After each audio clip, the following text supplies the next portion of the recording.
K's Basement Arcade, the show where I encourage you to trade in that copy of Call of Duty Modern Shovelware for a roll of quarters, so you can experience video games the way they were meant to be played.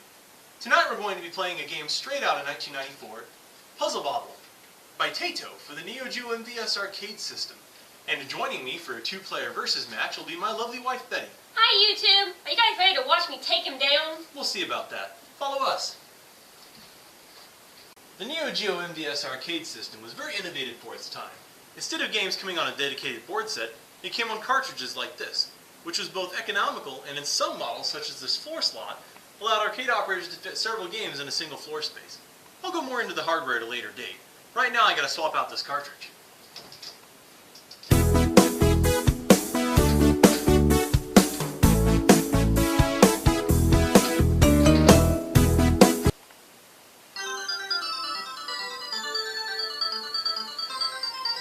What do you say, best 3 out of 5?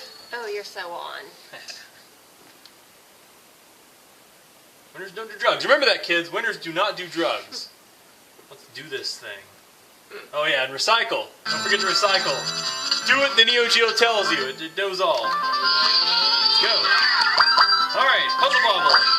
For those of you that don't know, you use the joystick to move this little arrow at the bottom of the screen, and you press A button to fire. The object of the game is to line up the colors so that you get 3 or more in succession of matching colors, and they'll explode. The more pieces you get rid of, the higher your score, and in versus mode, such as we're playing, the better your score and the quicker you clear the pieces, the more pieces it sends to the opponent's side, aka the harder it gets for them. Anyone that's seen my Magical Tetris Challenge review knows that puzzle games are not my strong point, so we'll see how I do here. Seems to kind of come and go.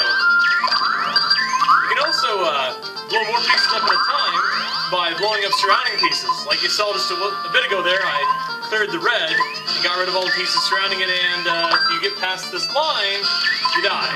Like that. That was not on purpose. I ran out of room and hit the bottom of the screen. So, Betty wins the first round. Hit start to rejoin. There's some cocaine for everyone. Winners don't do drugs, cocaine. Sending mixed messages here. I don't really know what the Neo-Geo is telling me to snort crack or to avoid cocaine and to recycle and don't trash. Remember, kids, druggies do not throw things away. Okay. So clear some of these colored pieces here. It's interesting. This game is a puzzle variant of Puzzle Bobble, which is an older arcade game, also by Taito, where you play as Bob and Bob, these little dragon guys down here, and you run around on a single screen playfield. Yes, I won! And you spit up bubbles that encases your enemy and turns them into candy. And then, of course, you eat the candy and go on to the next level. It's a pretty good game, actually. If you've never played it, it deserves a playthrough. I don't own one yet, but definitely a game that would be on my want list. Alright, let's see. I need to concentrate here. Colors. Yeah.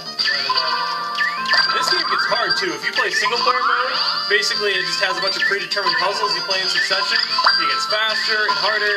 I mean, just like any arcade game, the difficulty increases. They want you to lose, so you pay more quarters, you know.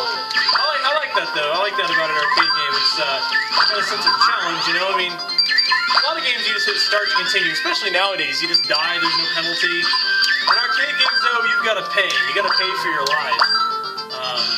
Not so much in the home environment, but it loses some of the charm in that aspect. But, you know, striving to win first try is obviously what you're, going for. Let's see here. Several strategies to playing this game, too. Of course, you can either let them build up and try to build some clusters where, like for instance, some of the later puzzles in single-player mode, you'll have a bunch of colors at the top that are all the same color, and then sort of a rainbow of colors below. And what you're supposed to do is break your way up to the top, and then shoot at that single color, and all the pieces will come falling down. Sort of like how you saw me shoot that red there at the beginning. So you can clear entire boards with one shot sometimes. Just depends on how it's laid out and how lucky you are to get the color that you need. Sort of like Tetris in that aspect. You don't always get the color that you need at the time that you need it. Oh, it's getting close here. Come on. Getting very close. Yeah. You see how close I was to losing there? That was good. What are we on? Round 3? Okay. Yeah. You want to hit start and continue there? if you don't continue, you'll lose your round counter too. So that's the only thing that stinks about playing 2-player. Okay, let's see here. There's plenty of time for that. Yeah, we'll see. Best 3 out of 5. We're on round 4. Yeah, you're good. Shut it.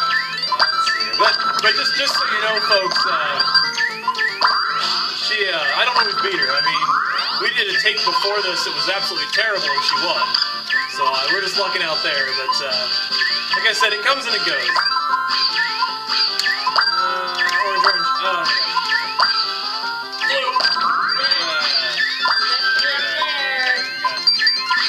Some point in time, I want to review San Francisco Rush, which, by the way, if I have not mentioned, is my favorite game ever for the arcade. I own 2 of them. You can link up to 8, but I don't think Betty's going to let me do that. But anyway, my point is, when we do that, I'd like to see if I can sort of scoop her into that review. You think you'd do that review with me? 2-player San Francisco Rush? Put you on the spot here on camera on YouTube. Yeah, we'll see. That sounds promising. I can't wait. So I get a good camera set up for that. That's going to be challenging recording 2 screens at once. So I don't know what I'm going to do there. We'll see. Green. Oh my gosh. Yellow. Remember, you're the one who wanted to reshoot this. Oh, I say that as I die. Oh, get it. Oh. Alright, well, final round. We might as well play it out. Hit your button. Okay. There's that drug reference. Kids in the 90s, no wonder they were so messed up. Whatever happened to Winners Don't Do Drugs? Modern games don't do that. You ever see a game like on the Xbox 360 that says, Winners Don't Do Drugs at the beginning or anything? Instead, games have drug references in them, and violence and crime. I'm not saying that, violence in a video game is a bad thing. I mean, some of the older games are pretty violent, but not really any sense of morale anymore. Let's see here. What are you doing to me? I am... Yes! You had to claim The true victor! Well, YouTube, I think that pretty much clears things up. So until next time, this is Super 56K and Betty signing out. Catch you on the flip side.